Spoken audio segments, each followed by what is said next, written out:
Hello, world, and welcome to Creating Light with Kelsey.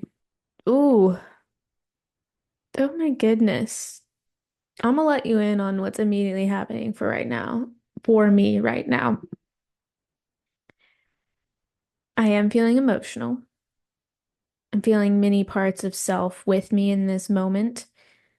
And like as soon as I started speaking, like I feel like I am a little tearful, and then my my tears, my eyes started to burn, which I've like tracked when that's happened of when my tears burn. And yeah, this is real life. And when my tears burn is when it's something very deep, like a past pain that's being released or witnessed in the now moment with my tears. And when it's something like that, or maybe like a karmic thing, a soul thing. Yeah, when it's that level, that type of realm of release, my tears burn. And I'm talking like when you get some food in your eye and your eyeball literally burns and you need to go wash it out and you're like, "Oh my God." Yep, that maybe we're just like maybe we're like burning away the pain and the illusions and gaining clarity and a new sight, a new vision with these type of tears visit me because it doesn't happen every time I cry. Just it's sometimes. But yeah, my tears are burning right now. In this episode today, we're talking about trauma bonds. And I'm sharing my experience because we on that track. I'm sharing my trauma bond.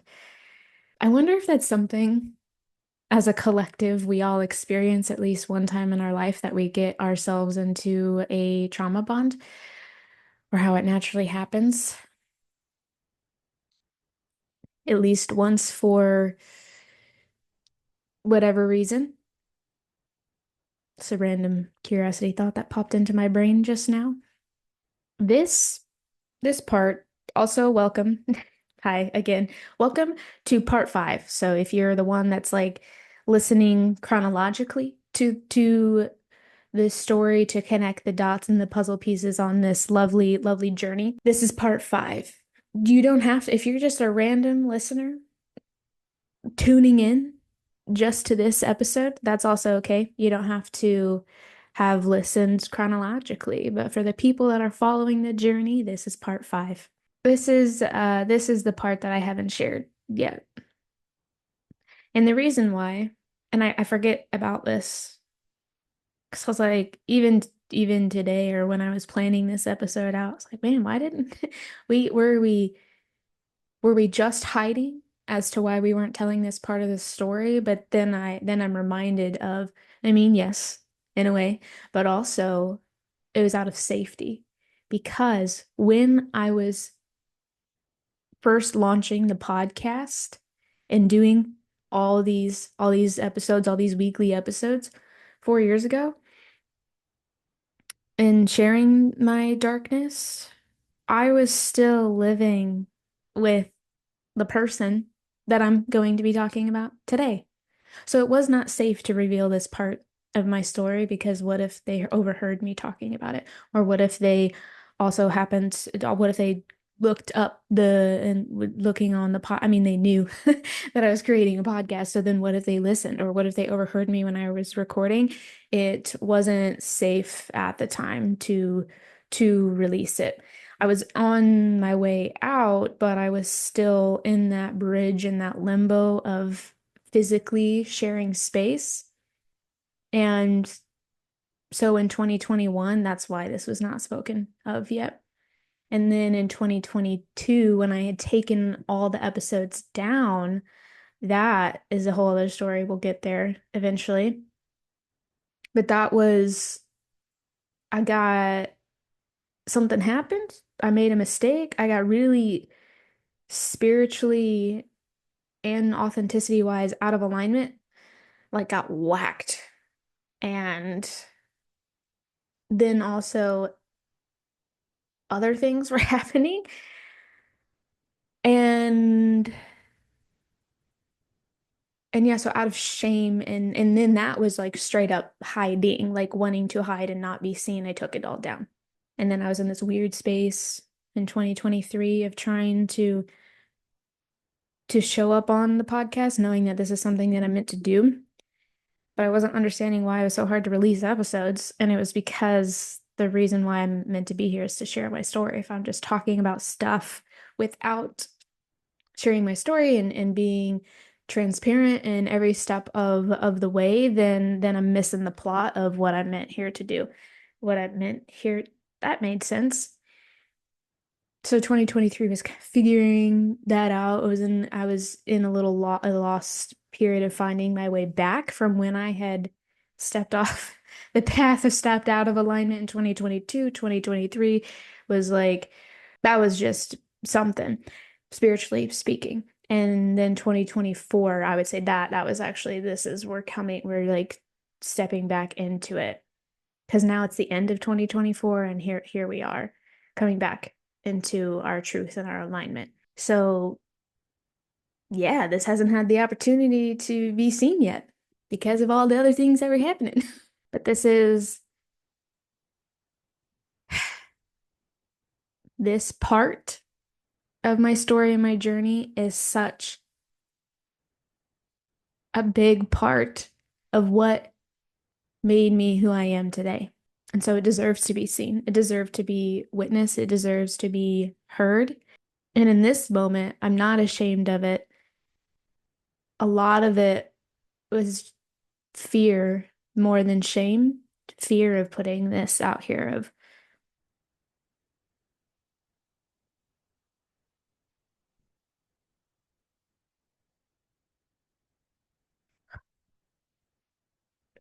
of what will happen.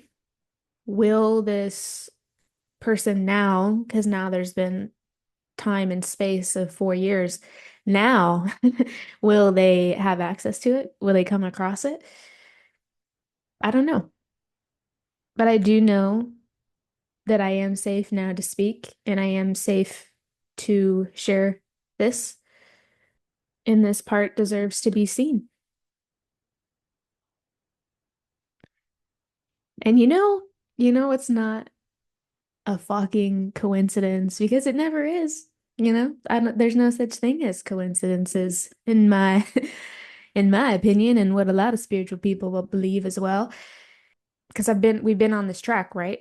Of coming back out with the podcast on a regular basis. So starting at episode 48, where I came out and was saying the episode title was I've been hiding. And so we recommitted ourselves to this path in this way. And as this momentum has been going, clients have now been coming to me. Some clients, listen, some of my clients that I've been seeing for over 6 months have now revealed sexual trauma history. Here's the synchronicity. As I've been in the momentum of releasing my story again and coming back out in the open of saying, hey, this is a part of my past.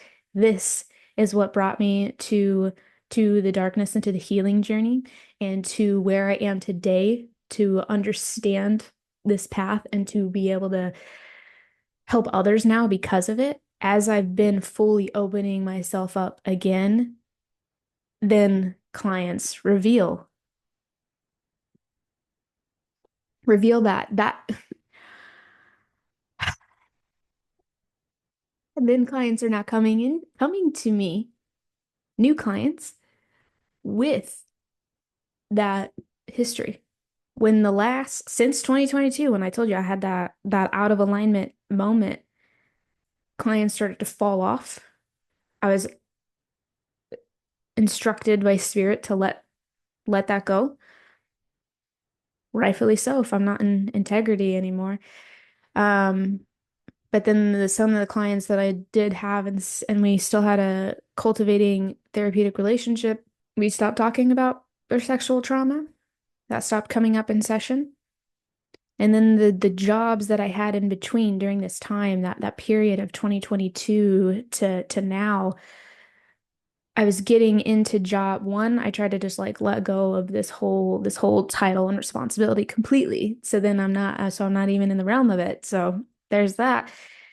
And then two, when I was still in the therapy lane in some shape or form, it was through jobs to where that wasn't even an option.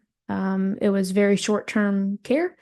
So I didn't even get to gain a relationship with clients, or it was the way that the company or insurance would have it didn't allow for that like actual like depth and talking about that type of trauma.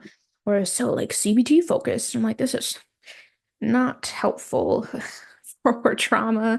And then as I choose to come out of hiding, all that falls away, all that bullshit and all that shenanigans that I was in falls away.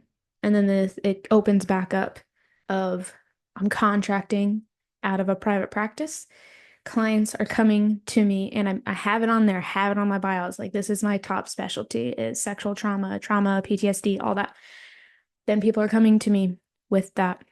I'm working in the way that I want to work in complete freedom. So doing what I know from my training and from my lived experience, because we're fully back in touch with that now, bringing that to the clients for guidance, to guide them through their own darkness. And then the clients that I did have, like this earlier this year, then they're coming forward with this. So that's what I mean. I when I said in I think episode 51, how sharing my journey has never been about me. That when I decided, and then I've been taking action on it, of coming back out and sharing all of this. And now to the point of sharing parts that I haven't shared publicly, then oh, all of a sudden, people are coming to me with similar experiences. And that's it. That's why. That's why I hear all the time from Spirit that this is not about you and that you've made a vow now to be of service. And what your soul came here to do and experience was to be in these depths, in this darkness, and learning how to navigate it and free yourself from it. And then you teach others how to do the same. But if you're going to ignore the human experience of the sexual trauma of the darkness, then you're just going in circles and you're not truly. And then you're not, I mean, shit. I felt like I was kind of living in a fog there. I was like, I'm in the field, but I don't feel like I'm doing anything of the last couple of years of like, okay, I'm in it and I'm in the helping profession in the spiritual way, in the mental health way. But why do I feel like I'm not getting anywhere and nothing's actually like landing? And it's because I wasn't reconnected to my darkness. But yeah, so I mean, if you're listening to this and you're also a guide in some way of helping others, knowing that your story and your hardship and what you had in the darkness that you had lived through, like that's your medicine.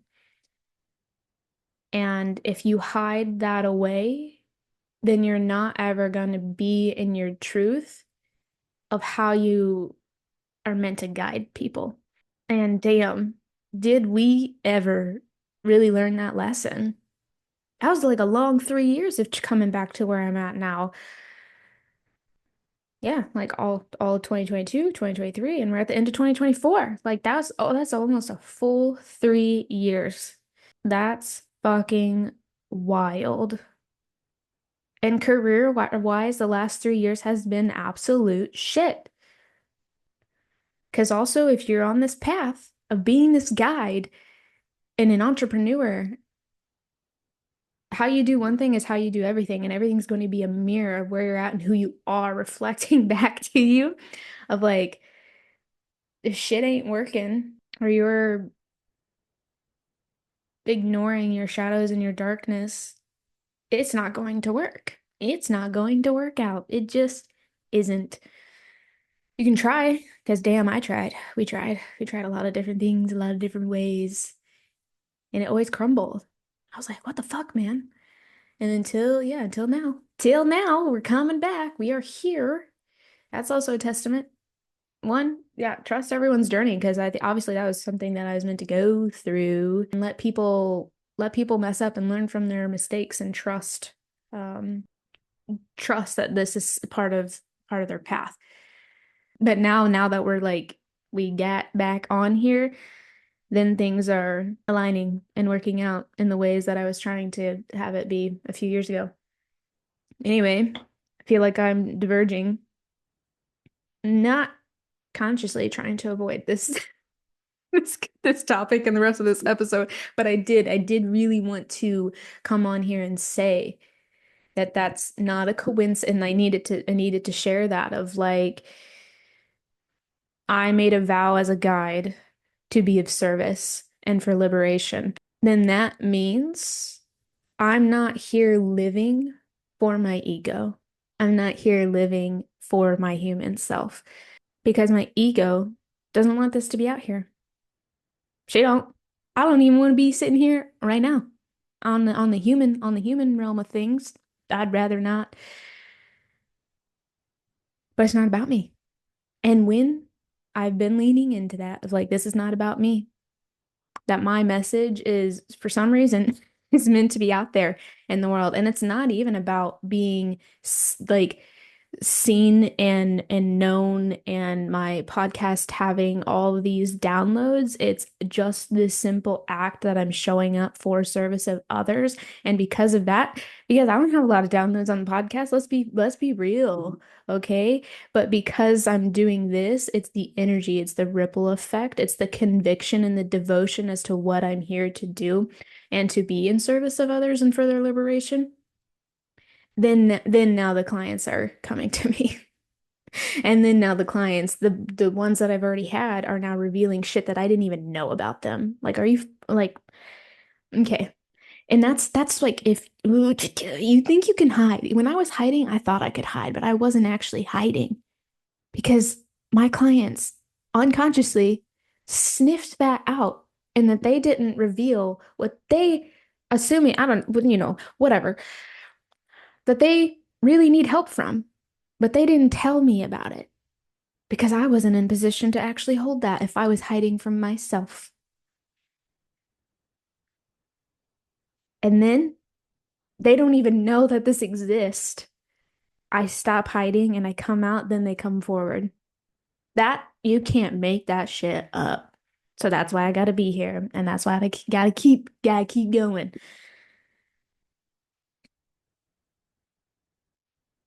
So let's start, shall we? Let's start this trauma bond story. Because this, yeah, if you're listening in order, it'll like make sense. Like I said, you don't have to listen in order, but this is obviously a continuation. But if you listen to episode 3, that's actually my story, not episode 3, episode 53, my story part 3. I share how childhood trauma can turn into the programming that we operate off of into adulthood. And then I shared as a result of that and how that transferred over then the trauma that I experienced as an adult. And so then this is a continuation of that, of operating off of those trauma programs is how I got into this trauma bond. But you don't know any better. Like this is what I knew. So what else was supposed to happen? Like exactly this. So that's looking and reflecting back. If you're like, oh yeah, I've had trauma bonds too, like listen and reflect on this with just this is just what it was. It just is. There's no judgment of that because in this moment I was really doing the best that I knew with the tools that I had, and I was very limited on the tools that I had. All I had was trauma. And in that sense of so yeah, grace, give yourself grace. And so with that, I mean, like, I have a couple questions to dive into more, like what is a trauma bond? And will you ever know that you're getting into one before you're knee deep into it and fully attached? So with that one, like, can we ever recognize that we're in one before we're fully attached and then we're just stuck for a little bit? Yes. And this has been my practice, I guess, my unintentional practice of dating since I've left this person. Because again, the body does and attracts what it knows until we practice and heal and implement new programmings and new neural pathways and new understandings of existing, different levels of awakening. Um, so as you get there, yes, like you will begin to recognize more and more of like, oh, this you'll feel it because it you know what that felt like when you were in one. So then you'll be able to identify and connect the dots as you grow of like, oh, this feels familiar. And in a way of not confusing it with safety, because the ego loves to do that too, of feeling like safety equates to predictability is what the ego will do when that's not always the case. Because when it comes to trauma bonds, that is definitely not the case. So when you get to that point of recognizing the familiarity, you can pause and be like, oh, I do remember these feelings and these sensations and these patterns within myself or the other person. And that's actually not safe because we've been there, we've done that. So let me choose differently. But you have to trust yourself. And that takes time and that takes practice. That took years. Like I would through the lovely journey of dating. Um, I would recognize certain things and then but I was rebuilding the trust and connection with my body too. So sometimes things would get a little far and I'd gaslight myself in my head for staying or making excuses for the person. Like that's like red flag one of like you're getting yourself into a trauma bond if you're making excuses for the other person's behavior. But the gap, it just kept getting shorter and shorter. And so it's not going to be perfect of like, oh, I recognize it right off the bat, and I'm not going to get in it and not be entangled in any way of the slightest or any slightest way. I'll tell you right now, that's probably not going to happen. Not when you're new to this. Like I said, it just gets better and better. So just continue to know, continue to recognize, continue to track, continue to seek guidance from people if you need that. And so you're not alone in recognizing this stuff. But for me now, I can tell within almost an instant. And there's been times when I like kind of neglect that instantaneous knowing. And then it's shown to me like also almost instantaneously after of like, yeah, no, that feeling was correct. And here is the evidence of their own behavior that reflect that. So let's not, this is dangerous. This is not a safe human. It's a no from me, dog. Uh, but that's like a whole trauma recovery journey, honestly. And and that's how you know if that like really gets integrated when you're like going out there relationally and what are you attracting and what partnerships are you getting into because you can do all this lovely trauma healing work.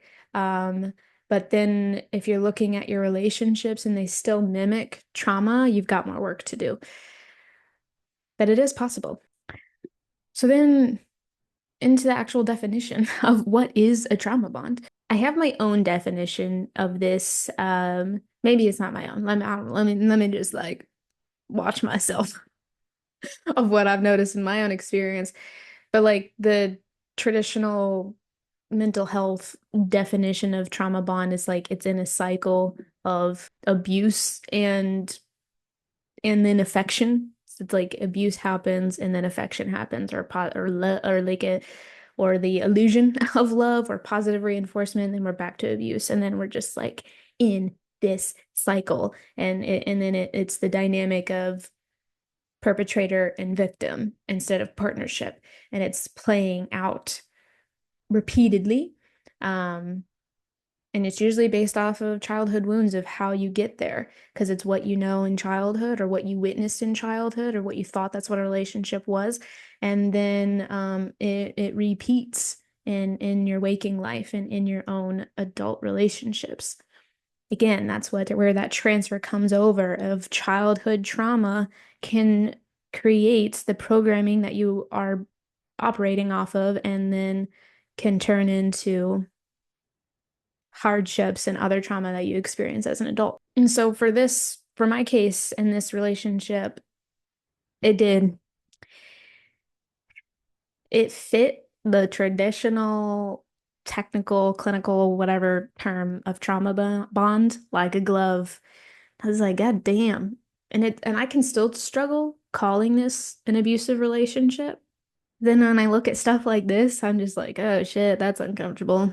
We did that. We were in there. But how this reads is a true trauma bond is created due to the cycle of abuse and positive reinforcement. After each circumstance of abuse, the abuser professes love, regret, and otherwise tries to make the relationship feel safe and needed for the abused person. That's what fucking happened every time. That cycle for me. My ex would do some shit, some shady shit, and blow up, and then come back. Usually would only apologize after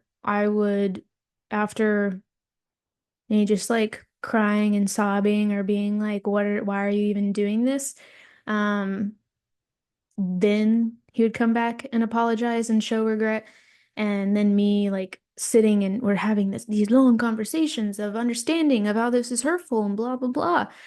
Um, and let's move forward. And I also see you have a lot of pain too, so it makes sense that you would behave this way or that you're projecting pain, but like blah blah blah blah. Like fucking Jesus Christ. That's the that we'll get to that part in a little bit. But then yeah, there was then shown regret and then apology, but no change behavior. So that's this repetitive cycle. And then they would show a little bit of affection, but it's like so tiny, it gets small. And sometimes the longer that you're with them, it usually gets tinier and tinier, the level of affection, and the abuse grows more and more dramatic.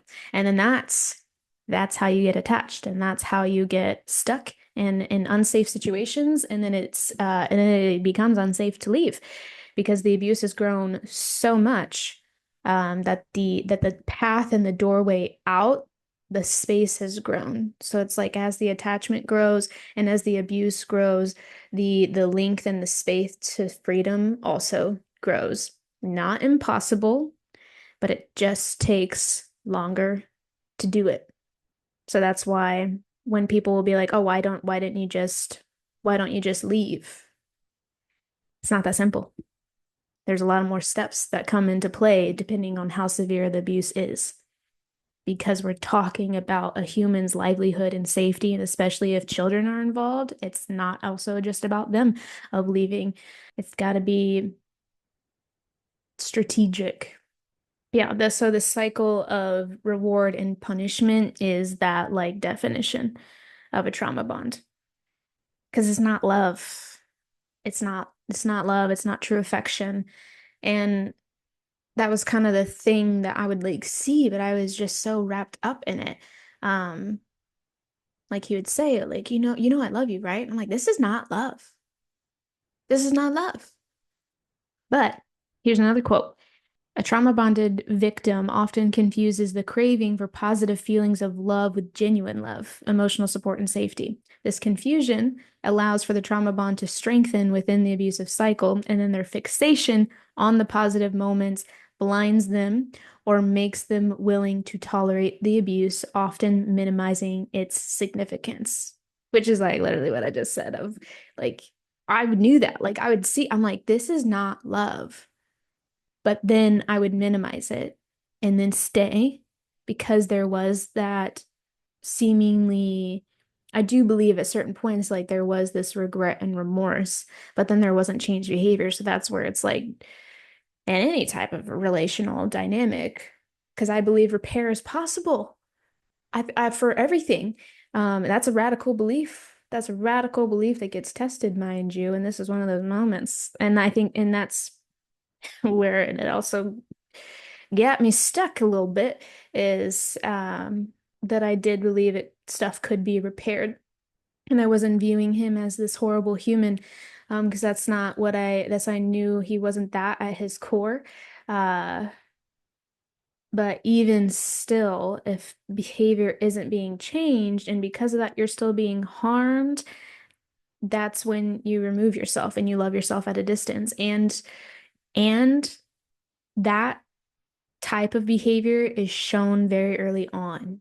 And that's where you have to trust yourself and trust your body and those signals that it gives you because it shows very early on in small ways. And that's how answering that question of like, oh, will you ever, can people ever get to a point of understanding that this would be a trauma bond before they're like fully in it and attached? It's those moments. Like those little like, ooh, that that is what your body asks you to pay attention to. But yeah, with these the bit that's these cycles is also those high and lows, and that's the hamster wheel, the train, whatever that we get addicted to of those extremes of highs and lows. And again, that's the familiarity with our body and trauma. Because if we're coming and we're acting from or if we're coming from a trauma history and then the present moment is reenacting that, that's because our body knows those highs and lows. So then now we're in the highs and lows and we're in it all over again for that quote unquote addiction comes from, and it's hard to leave that because especially when living in a traumatic state, like you are starving for love. You're starving for genuine care, nurturing, compassion. So when you are given just a little bit, it can boost you up and feel like a high because you're starving for it. You would literally take anything. And then the lows are so low because you realize that wasn't actually real or it was so little and but you get your hopes up and then you crash back down into the reality of the painful situation and it's just this up down up down up down. So that's the like overall overarching like description of a trauma bond. And I do agree with that. And obviously there's been research on it, so if you want to clock me with that, I'm not saying that it's not true. I'm just saying it's not black and white. Because also what I would believe to be as a trauma bond is it doesn't have to be an abusive situation for it to be a trauma bond too. And that this is not in regards to this episode at all. This is also just like a side note. Another way this can happen is someone that you're in relation with,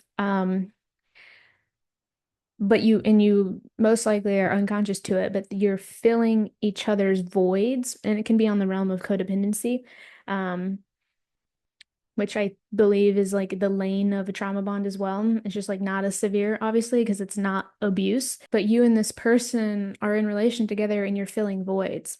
And if they, or you're unconsciously using people or getting in relationships to fill voids. And if they weren't there, then you would be left with the pain of your darkness. But you can be in a relationship in some type of ways to distract yourself from that. And that's also how trauma bonds are a trauma bond too. Because you're bonding, you're here enforcing a wound to not be looked at, to not be seen, to be continuously shoved and suppressed in the darkness, which is not serving either of you. You're stifling each other's growth, you're enabling one another. And in some ways, you probably are perpetuating harm. It's just not as noticeable because it's not an abusive situation. But if you're in a relationship dynamic, but you don't know how to tend to your own voids and darkness, and you feel like you have to be in a relationship with others, I would say, yeah, that's another version of a trauma bond. Because is that unhealthy? Yes. Is it an abusive relationship? No. So that's where again it's like there's nuance to this and to this definition, but the mental health realm really loves to look at things as black or white, and that's just not the case. And there's my offering of a little gray area of another way that something can be a trauma bond and not serving Two people. Oh my God, I don't even know how far we are into this episode, and I haven't actually like shared the story. We've shared some things. We've shared lovely, lovely little bits of information. But we haven't shared the my personal experience because I am uncomfortable as a gay. I don't think, like I said, I don't think this is ever not gonna be comfortable. Not be uncomfortable. That's the verbiage. But here we go. From this point forward, if you're going to listen, I would say trigger warning because we're going to be sharing about having a discussion further on sexual trauma. So, yeah, trigger warning if you want to continue listening. Who knew that this is what my life would be? Just dishing out all these trigger warnings and talking about this stuff. That is not, no, I thought my life would go, but here we are. So with this person, we met in college, and it was did we get introduced? No, overtly. Whoa, is that the right word? Anyway, overtly, covertly. I don't know the difference between those two words right now. Anyway, we kind of got introduced through, I was on a cheer team in college, and one of my teammates, the person that she was dating, his roommate is this guy, is my ex. And that's how. So like the teammate would be going to her boyfriend's house and hanging out and then see her boyfriend's roommate there and then tried to set me and him up. And that was like near the end or like halfway through my junior year of college, but I was talking to someone else at the time and so that didn't happen or that didn't pan out. And then near the end of junior year, you know, when you do that thing, like, you know what you're doing. You know what you're doing when you do some social media stuff. And he posted a new profile picture and I liked it. When I hadn't talked to him since saying, like, hey, no, I'm talking to someone else. I'm not interested.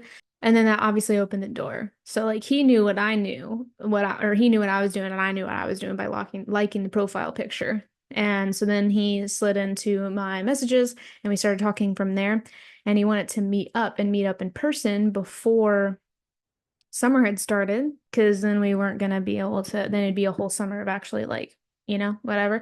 But it just didn't pan out that way. And so mind you, during this time of when he was introduced with me, like junior year of college, and if you listened to episode 53, you know junior year of college was like the darkest time of my life. Well, just wait, apparently.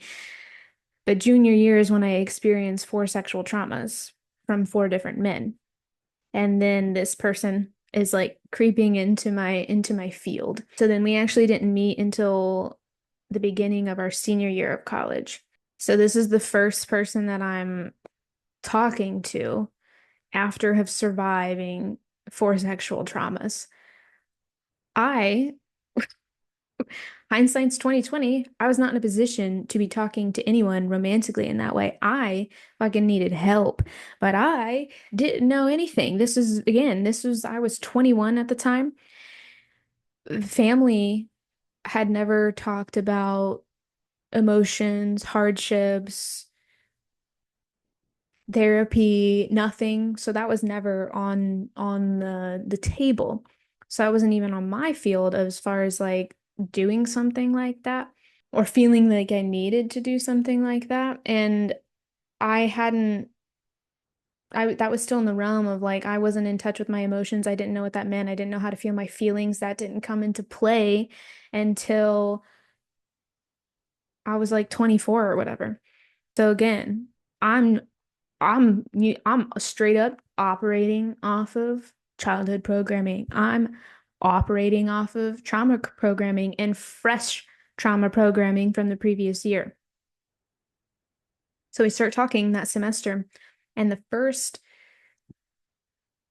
2 weeks, I believe. It was so quick. It was fast as far as like physical encounters were going. Wait, okay. That was still true. Things were trying to like go quick. Um, but within the first 2 weeks of the relationship, there was already a violation of my body. So that was already a major red flag. And looking back now, my body knew. My body was trying to give me that signal of like, this isn't okay. This is not a safe human. And what had happened there was like I was laying in his bed and I was kind of dozing off or just like relaxing. And he was like he was just lightly like rubbing my back. And he thought that I was asleep. And when he thought, and this again, mind you, we just started talking. I don't even, we might have kissed, maybe, but that's all we had done yet. He's a new human. I don't know the guy. So he thought I was asleep. And then he goes from rubbing my back to then touching my butt and fondling me in that way when he thought that I was asleep. So my stomach immediately dropped and was like, he's touching me sexually when he thinks I'm asleep, and we haven't had these conversations, and we haven't even had um, sexual moments with each other in our own bodies yet.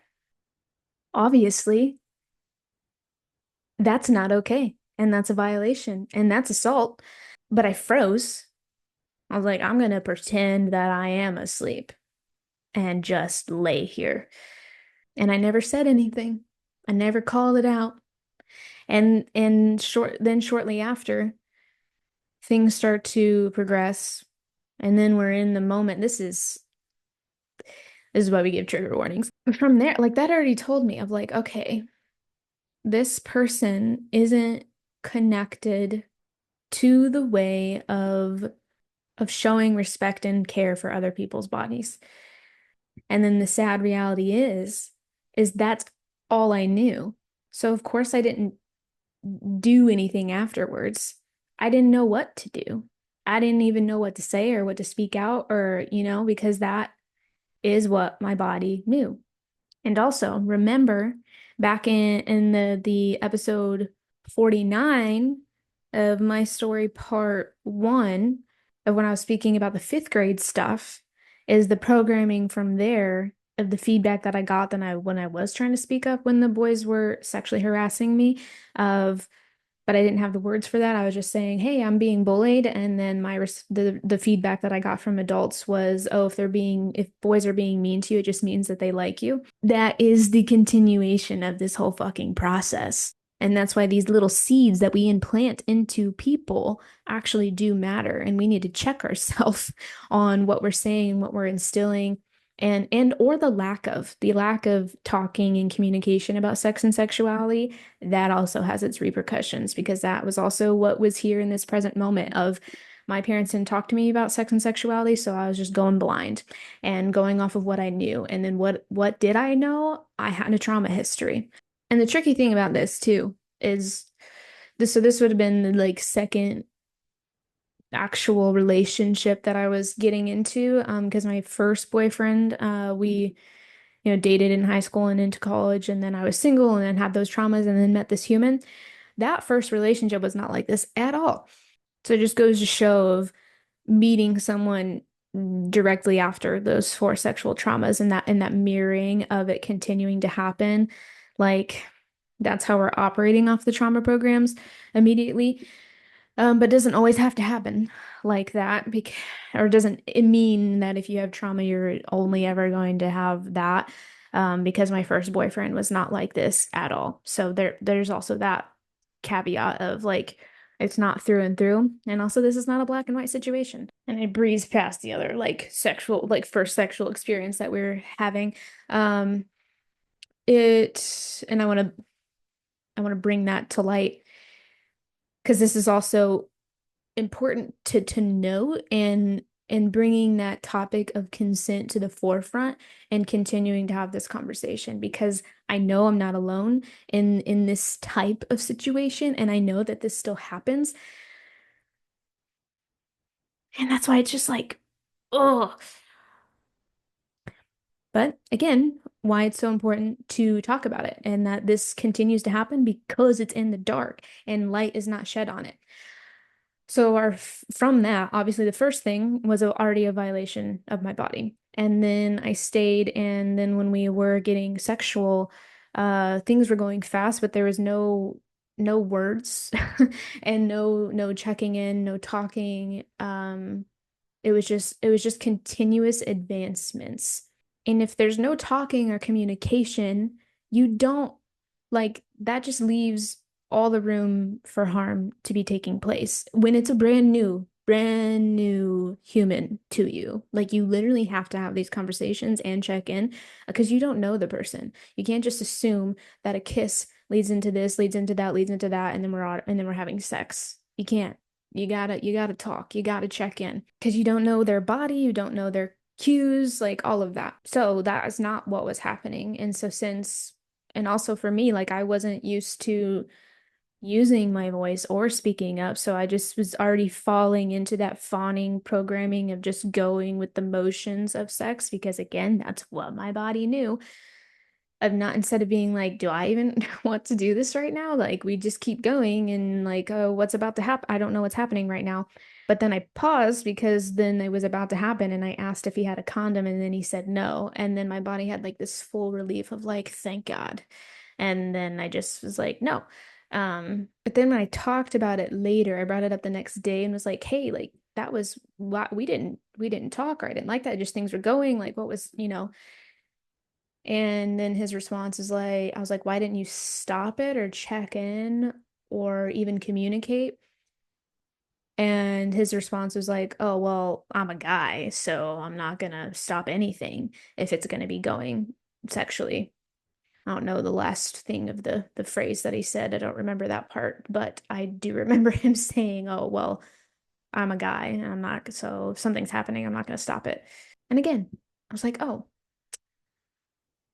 there's another. So we're weeks in to this building a relationship and two incidences right off the bat. So that's what I was saying earlier of like, you'll know right off the bat, like, oh, how can I tell that I'm in about to be in a trauma bond before I'm fully in it? Shit like that happens quick. This was the first month in of knowing, of actually trying to relate to this human. Those two things happened of showing a lack of respect and care and consideration for another human's body. So if that's the starting point, can we just imagine what happened further? Because I was with this person for years. So that's I'm no longer going to talk about what else was going on in that realm sexually, but I just wanted to share those two things to show you like right off the bat of how that happened and how now I'm on the other side of this and I can see how the dots connect and give myself a lot of grace for how this situation happened and the length that I stayed with this human and also coming back into compassion for it all because really that's how the healing happens and gets to happen is when we show our full past love and the forgiveness journey that comes with that because I truly do and this you can disagree with me. I know a lot of people do, but I don't believe that anyone is innately evil or bad. I think that choices are made and harm is caused, but that doesn't mean who they are, even if like they repeatedly do these things over and over. So then it seems like that's who they are because of how they're acting. But if you really pull back it all and you're looking at their soul, it is of love. It's not of like he's not just this person that hurt me. And that is definitely what had me stay to my detriment because I didn't have boundaries of that. Because it's like you can have that unconditional love and compassion, but if someone's gonna still, if you're still in the line of fire of getting abused, like you literally have to leave because you just have to. But that doesn't mean you close your heart to that healing and that forgiveness. It's just remove yourself to where you're safe Um, and that's how you can still offer the unconditional love, compassion, and forgiveness, but not at the demise of like you're offering it because to stay and to be on that um and to clinging to that, but then you're continuing to get abused in the process. I had to learn that the hard way, which this brings me to a very important point that I wanted to talk about on this episode of that whole like compassion piece is a lot of the times is what had me stay longer. And continue to actually receive her in the process, but also enabling his behavior. But like a little first, like the thing too about these trauma bonds, is like even though the relationship was horrible and my friends were encouraging me to leave, parts of me, I just like felt like a failure if I left or if I gave up or if I quit. Especially at the beginning, because like they were telling me to get the fuck out of there, like 2, 3 months into the relationship. And I felt like a failure if I did leave that early. I was like, that's embarrassing if I leave a relationship this soon. Like I didn't even give it a try. I am proud to say that I do not think that way anymore. When I feel certain things in a way, like I know it's my body speaking to me of like, this is not, even if it's one, obviously, if it's abuse, it's like, no, we're not going to do that because I can feel certain things. But two, even if it's just not in alignment, I'm not going to stay longer as soon as I make the connection that this is out of alignment. I don't care how long we've been talking. So bless that growth. But back then, that's like I felt a lot of shame to leave something that I was only in for a few months.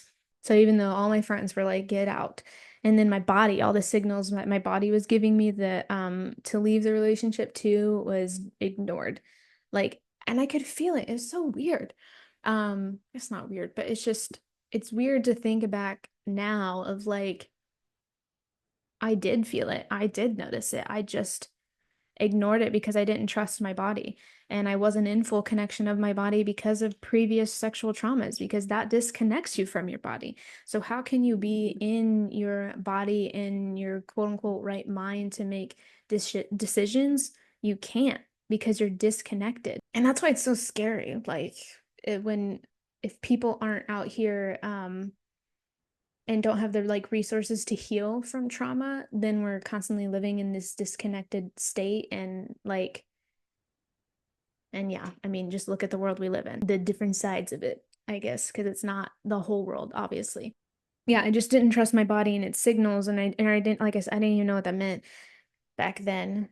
The moment of the first sexual assault, like I felt it, I knew that that was assault. Like he just violated my body. Like what?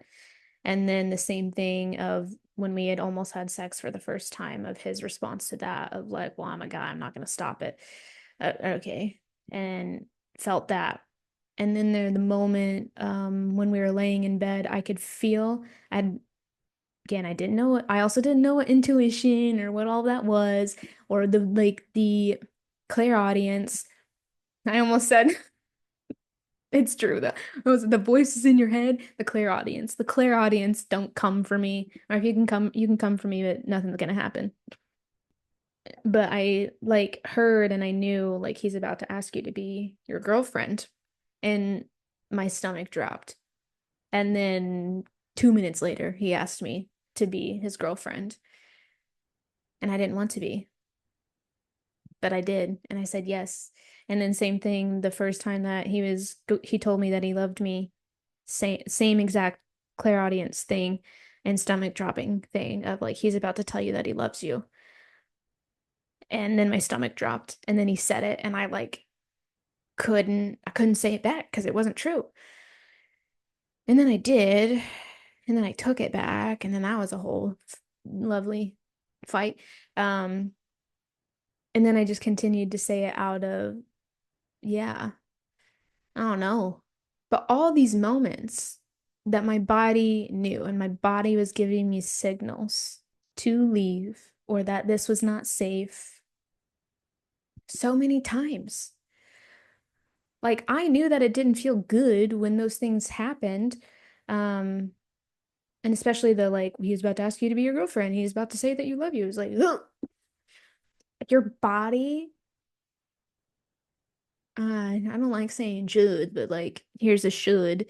Your body shouldn't react like that if it's someone that you're meant to be with, of like a full-on no, you know? But again, what is scary is that the aftermath of sexual trauma, it's like I was so disconnected from my body. I didn't understand the signals. I didn't understand its language. I didn't understand. I was not attuned to its inner cries.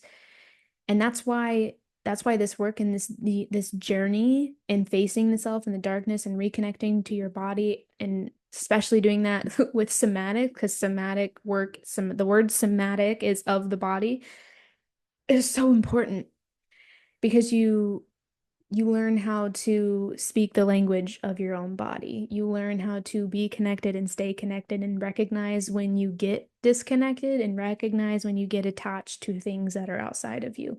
And you learn how to feel your feelings and have it move through you to not have past stories or past feelings stuck in your mind and your body. There's this fluidity with it all. So this, instead of living in a dissociative autopilot state to where you're flowing with familiarity, because for me, flowing with familiarity was flowing with trauma. Doing that and this work and the somatics, like it's like constructing you to come back into being a sovereign being and making decisions from your heart and trusting them in most situations. Because this also we're also talking about black and white situations here because this also isn't a black and white thing. It's like, oh, I do this work and then bad things aren't ever going to happen to me again.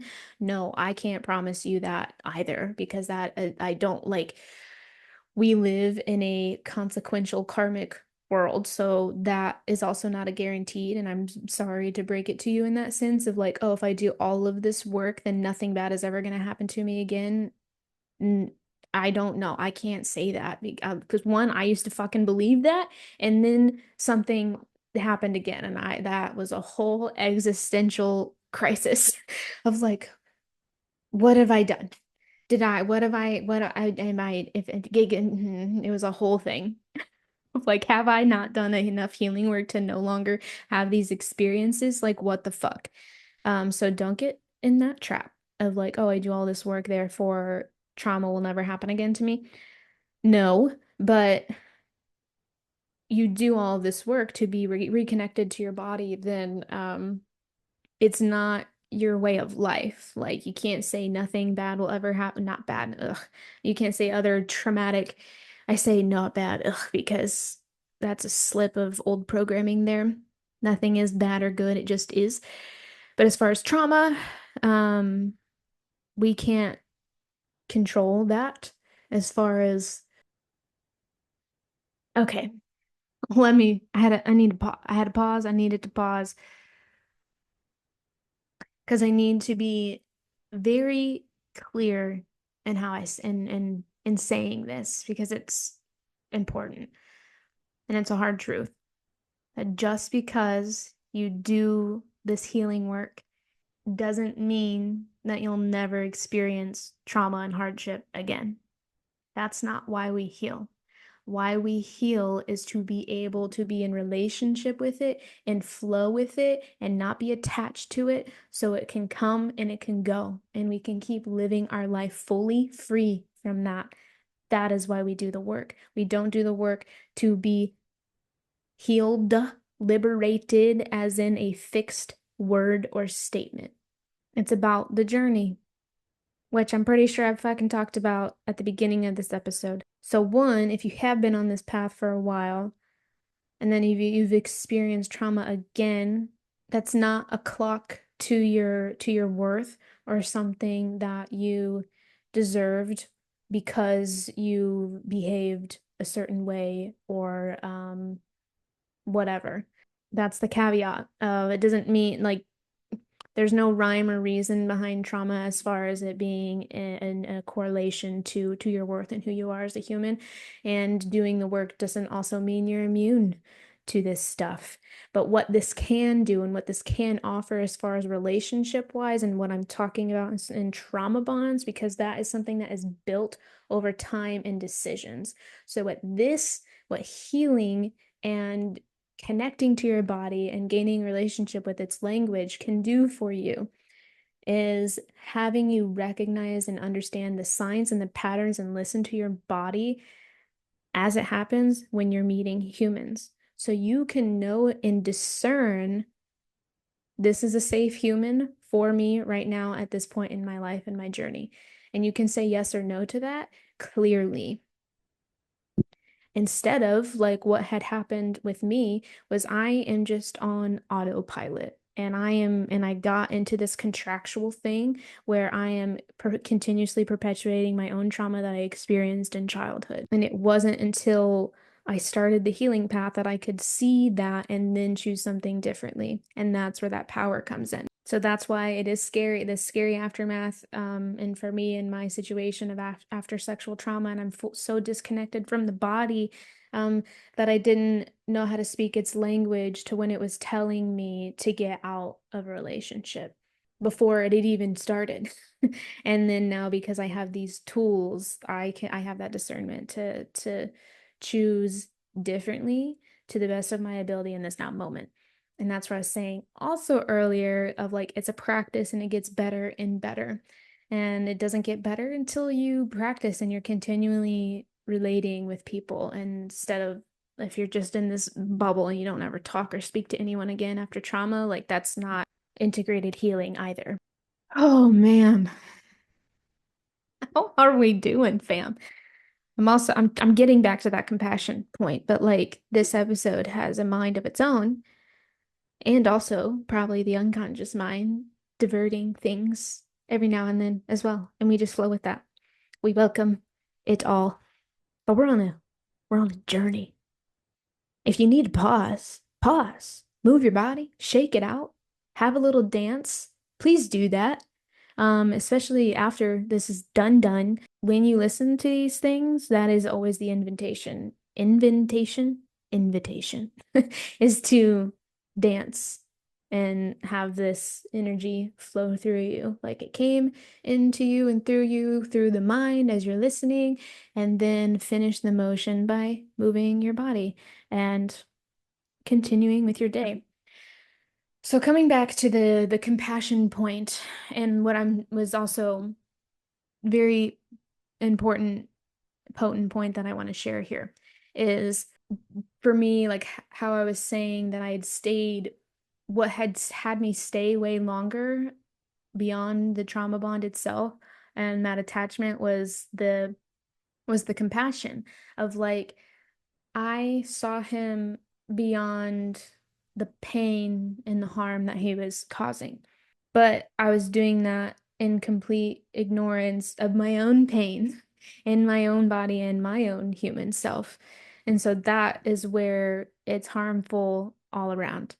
And so in Buddhism, what they call this, it sounds harsh, but it's also it is what it is. It's the term called idiot compassion because this if you're on this path and you believe in this lineage with Buddhism and it's also within Christianity, the mysticism of it before the colonization came in for Christianity, these two lineages I am familiar with and I align very well with. They also like correlate a lot, but they say the same things of this unconditional love and compassion and forgiveness is part of this path of liberation and liberating the soul. And this term, I don't have it written down. I can probably put it in the show notes. But Pema Chodron talks about this term, but she learned the term from the Buddhist that coined it. It was her guru that she studied underneath, I believe. But anyway, so how Pema Chodron talks about or identifies idiot compassion is this. It refers to something that we all do a lot and we call it compassion. In some ways, it's called enabling. It's the general tendency to give people what they want because you can't bear to see them suffering. But this is dangerous because instead of offering a friend medicine, bitter though it may be when ingested, you feed them more poison. You don't take the poison away from them. That is not compassion at all. It is selfishness as you're more concerned with your own feelings than tending to your friend's needs and your own. So that's what I was doing.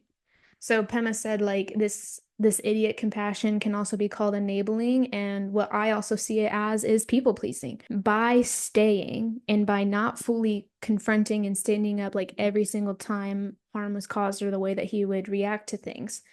Because there's a full-on blow up over like nothing, little things. And I wouldn't ever like stand in conviction and assertiveness because you can do that without being a dick. I was just so too concerned of not being a dick that I just like swung really hard the other way into idiot compassion of not calling it out and then not setting the standard and the boundaries and then having consequences for the behavior. There was zero consequences. There was zero calling anything out. It was just like anything could happen, and I was going to be there to give compassion to the person of like, I understand that you're hurting and this is why you're behaving in the way that you're behaving. Like I get it, which I did. I did get it, but it doesn't mean that we allow that to still happen to us. And that's the line. So by staying, I kept feeding myself poison by enabling his behavior. And then also still enabling and feeding him poison too, and helping him feed himself poison by this whole trauma bond cycle continuing to perpetuate. And then there was other um this other quote that I had found. It was a transcript from a lecture that Pema Chadron was giving, and a student had asked in the terms of understanding idiot compassion more in the context of it. Because in Buddhism is like sending and wishing compassion and healing to all beings. And so she was asking about that of like when wishing compassion for someone who's doing harm to you or that you need to remove yourself from, how do you differentiate the feeling of compassion and the need to remove yourself from a damaging situation? Amazing question. And then I might repeat myself here a little bit on what Pema had said, but I'm going to read the whole response that she gave. And she says, idiot compassion is a great expression which was actually coined, oh, here's the name, by Trungpa Rinpoche. Probably butchered that. I did my best. And yes, I will repeat this paragraph. Refers to something that we all do and we all do a lot and we call it compassion. In some ways, it's what is called enabling. It's a general tendency to give people what they want because you can't bear to see them suffering. Basically, you're not giving them what they need. You're trying to get away from your feeling from, that's a hard truth. You're trying to get away from your own feeling. And then you also have this thought of you can't bear to see them suffering. In other words, you're doing it for yourself, and you're not really doing it for them. When you get clear on this kind of thing, setting good boundaries and so forth, then you know that if someone's violent, for instance, is being violent towards you, to use that as an example, it's not the compassionate thing to keep allowing that to happen. Allowing someone to keep being able to feed their violence and their aggression. So of course, they're going to freak out and be extremely upset if you were to put a stop to it or call it out. And it would be quite difficult for you to go through and process of actually leaving the situation. But that is the compassionate thing to do, is to leave the situation because you're no longer enabling the poison on both realms, yourself and the other. It's the compassionate thing to do for yourself because you are part of that dynamic, and before you always stayed. So now you're going to do something frightening, groundless, and quite different. But it's the compassionate thing to do for yourself rather than stay in a demeaning, destructive, and abusive relationship. And it's the most compassionate thing you can do for them too. They will certainly not thank you for it, and they will certainly not be glad. They'll go through a lot. But if there's any chance for them to wake up or to start to work on their side of the problem, their abusive behavior or whatever it might be, that's the only chance is for you to actually draw the line and get out of there. We all know a lot of stories of people who had to hit that kind of rock bottom where the people they love stopped giving them the wrong kind of compassion and just walked away. Then sometimes that wakes the person up and they start to do what they need to do. I will add to that part of the sometimes that will wake them up and they do what they need to do. Um, not with you, not with you, babe, just in general for the next person or in the next life. I mean, shit. Let's not put that black and white on there because maybe it would be for you too after some time. You never say never, but mostly not with you. Because also I did that. I did that. I went back. But that's a different story for a different day. Because this is already a long episode. So the thing here that's so important with the idiot compassion and understanding that concept is in what way can we start to take accountability for the situation as far as if this is not going to change, what do I need to do differently to provide for my own safety and care and just not be in relationships if with people if that's how it's going to be. That's where we have that power and to take that back. And but I mean also depending on how deep you are into an abusive situation, that's also not just a cute quick swift of the wrist or whatever that saying was. Sometimes it takes years to actually get out of that. But as Pema, because that yeah, that's what happened for me too, so I understand. But that's what Pema was talking about of that's the most compassionate thing that we can do. So what was keeping me staying so long was that I had compassion for this person and that I knew that this wasn't who they really were. They were just so blinded by their own darkness. But me staying and then the abuse continuing to happen was not the compassionate thing to do. So what I was actually in intertwined in was the idiot compassion. And so it wasn't serving anybody. And I stayed for almost 2 years. And when we had broke, because I left and then I came back and then we got married and then there's a lot of things and then I tried to leave again and try to make it work and then I like really left so that was just it was a process. And then it was harder to leave after we got married. But the first time around, when I had like come to terms that this person's, it doesn't matter, it doesn't matter what I do, I can't change this person. Nothing about this. I'm doing my best to do my part for what I knew to do at the time. Um, but nothing was changing. And so when I came to terms with that, then I broke up with him. And the way that I knew that I could do this, because we had just moved in together, so lovely on that part. I had called my friends to come help me move out, and I didn't have a lot of belongings, so wow, it wasn't that difficult. But I had to plan it to some days he came home on his lunch break from work, but not all the days. So I had to plan it and know which day that he wasn't going to come home from work, and then that was the day, that was the time, or maybe he did, and we were like in freaking hustle mode.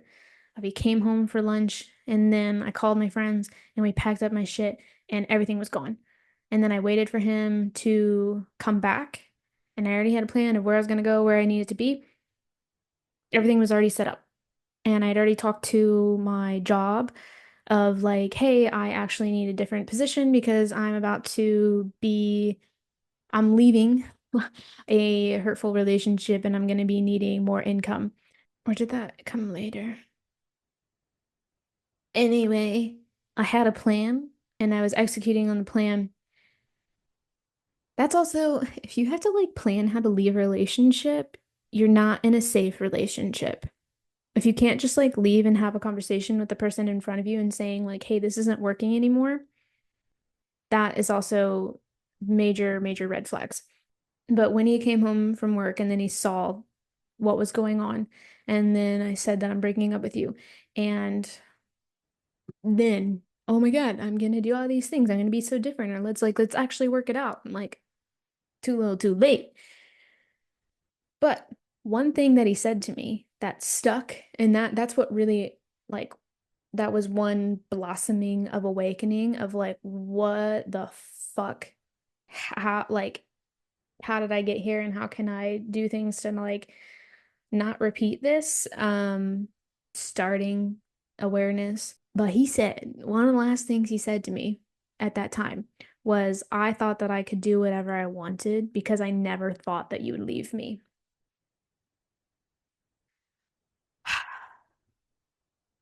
That's the idiot compassion coming at you. That is a perfect reflection of how I had zero boundaries, that he could just do whatever he wanted, and he never thought I would leave because I had zero boundaries and boundless compassion. I think that'd be the difference of like unconditional compassion and boundless compassion.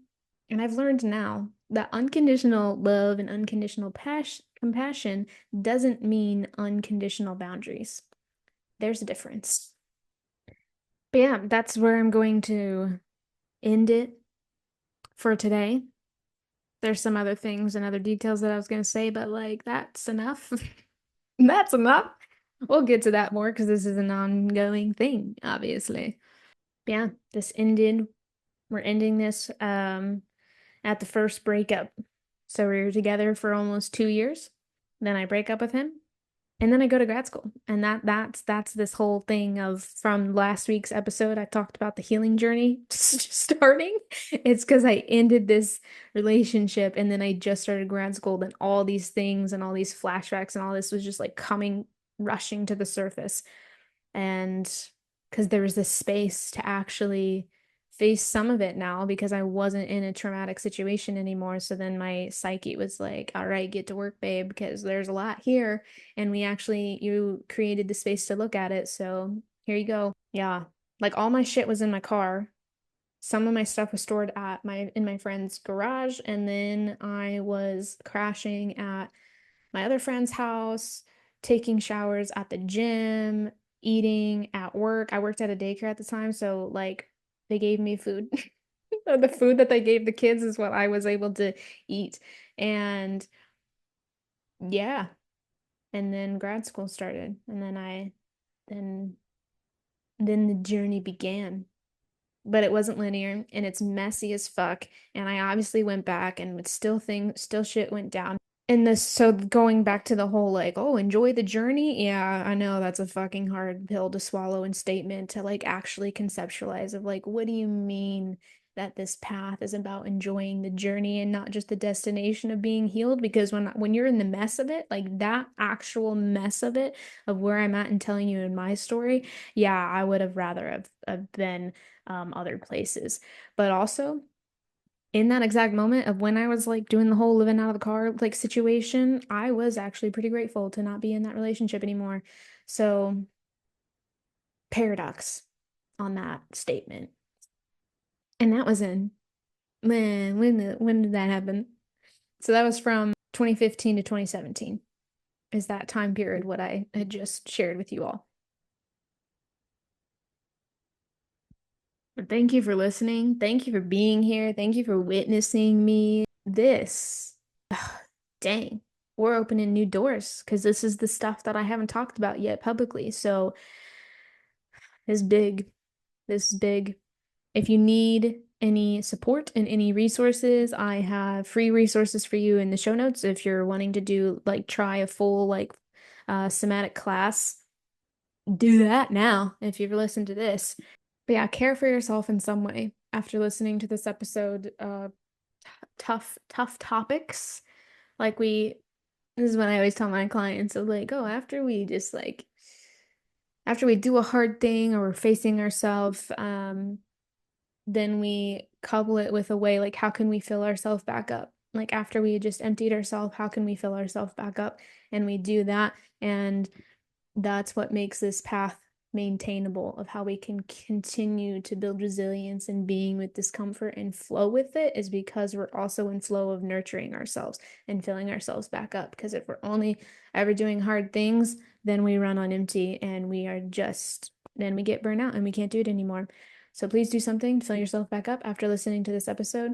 But again, thank you. I appreciate you for being here, for being along the ride of this journey. And remember, when we see the light in ourselves, we create light in others.